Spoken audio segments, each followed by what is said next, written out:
man that is young in years may be old in hours if he have lost no time. But that happineth rarely. Generally, youth is like the first cogitations, not so wise as the second. For there is a youth in thoughts as well as in ages.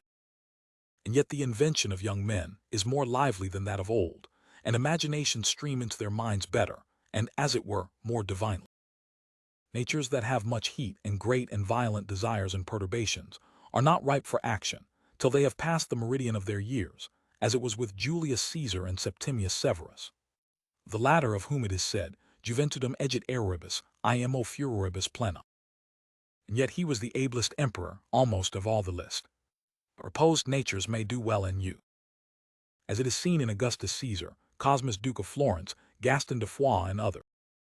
On the other side, heat and vivacity in age is an excellent composition for business. Young men are fitter to invent than to judge, fitter for execution than for counsel, and fitter for new projects than for settled business. For the experience of age in things that fall within the compass of it directeth them, but in new things abuseth. The errors of young men are the ruin of business, but the errors of aged men amount but to this, that more might have been done or sooner.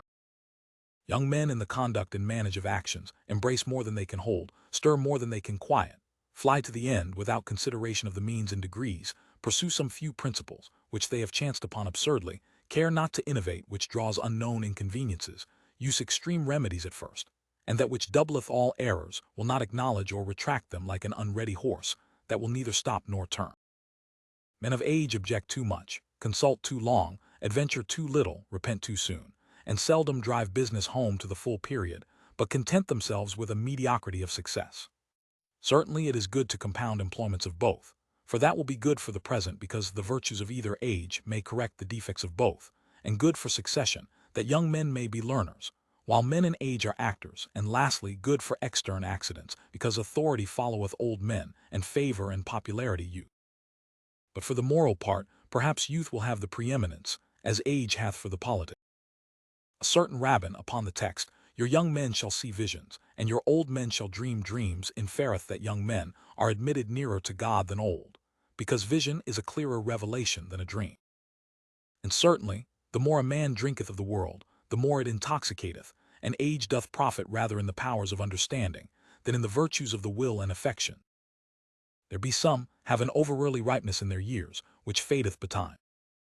These are first such as have brittle wits, the edge whereof is soon turned, such as was Hermogenes the rhetorician, whose books are exceeding subtle, who afterwards wax stupid. A second sort is of those that have some natural dispositions which have better grace in youth than in age, such as is a fluent and luxuriant speech, which becomes youth well, but not age. So Tully saith of Hortensius, idem maembet, nec idem decebet. The third is of such as take too high a strain at the first, and are magnanimous more than tract of years can uphold.